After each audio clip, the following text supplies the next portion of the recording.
Hello, model building fans. This is what I'm building next. This is the AMT 1957 Chevy Bel Air. I don't know anything about this kit. I do love this era of cars. I think all the cars in the 1950s. My favorite era of cars is probably 1920 to about 1965. That's where I think, in my eyes, the most beautiful cars ever made were done. So this is going to be interesting for me. I just love the way it looks. I love the body lines, and it's just a beautiful era. I do think this kit is known for being easy to put together and inexpensive. I got this kit very inexpensively, and I've had it for a while, and I got some paint left over from some other projects, so I think I'm going to use it on this. I will probably not do it the way it looks on the box. I like to weather my cars. I like them to look like old barn finds or old cars that someone has kept for years and has some wear and tear on them. Kind of like Christine when you first see him in the movie. So let's take a look inside and see what we got. Oops. We got instructions. 1957 Chevrolet Bel Air HT. I will be building the stock engine. I almost always build the stock engine because that's what I'm usually more interested in. Yeah, it looks like a pretty typical build. I think everything's going to be in the paint job and what I can do with that. Oh, look, it comes in this. It comes already in color. Oh my goodness. I'm always so tempted just to use the original color it comes in, because when I was a kid, I used to love to get the kits in color, you know, because they usually came white and you had to paint them. But when they come in this color, it makes me really want to use that. I don't know that I will, but there you go. There's the parts inside. Interesting. See what kind of wheels it's got. Standard stock wheels. I'm very excited about that. I don't know. Are these rubber or are they vinyl? I think they're vinyl. Good glass. I do think I finally cracked how to get the glass in right. I got some glue. It's called canopy glue that seems to go in easy, and it doesn't get glue marks on the glass. And if it does, you can take it off easily. And it's got some chrome parts. So many choices, you know. That's the thing when I start a model. I usually don't know where I'm going with it, you know, so I'm always kind of excited about it. I am kind of curious to see what these decals are. I probably won't use decals because I seldom do, as I don't like them. They always just flake off over time. Let's see what we got here. Oh, look at that. There's some detailing for the car. Huh. Interesting. I don't know. It's got some stuff that you can use for it. I probably won't use them. Just probably won't. All right. There it is. 57 Bel Air. Let's see what I can do with it.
All right, model building fans, here it is finished. The 1957 Chevy Bel Air, put out by AMT, 1/25th scale.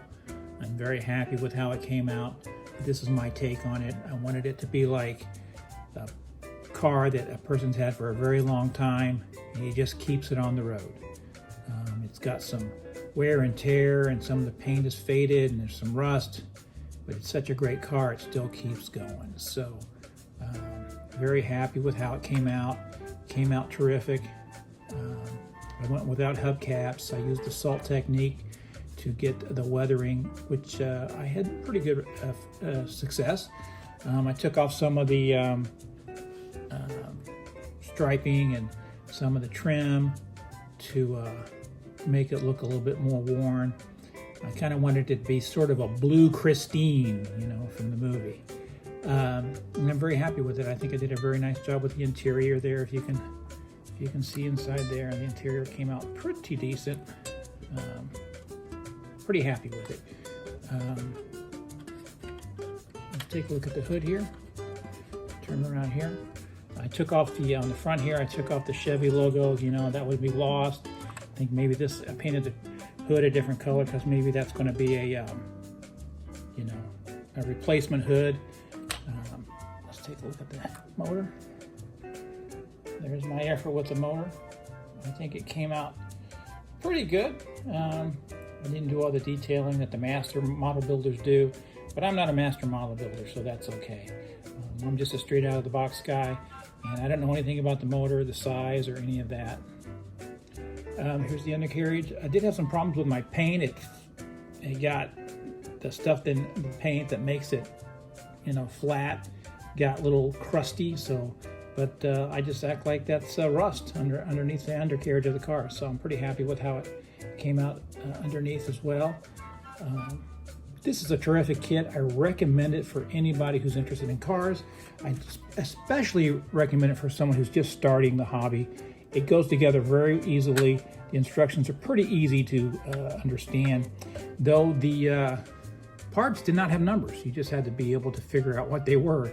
So instead of it saying, you know, part number 6, part number 7, it would just say engine or distributor cap or whatever, or wheels, and you had to know what those were. So there you go.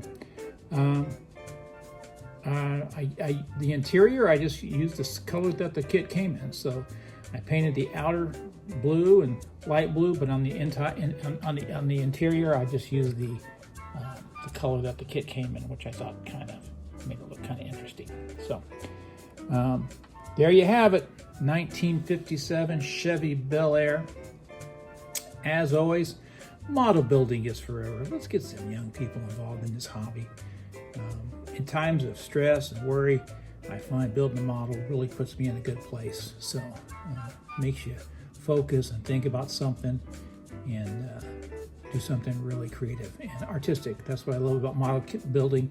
Everybody builds different. Everybody's got a different vision for what they're doing. So it'd be fun to see 50 different versions of this car, you know, because 50 different builders.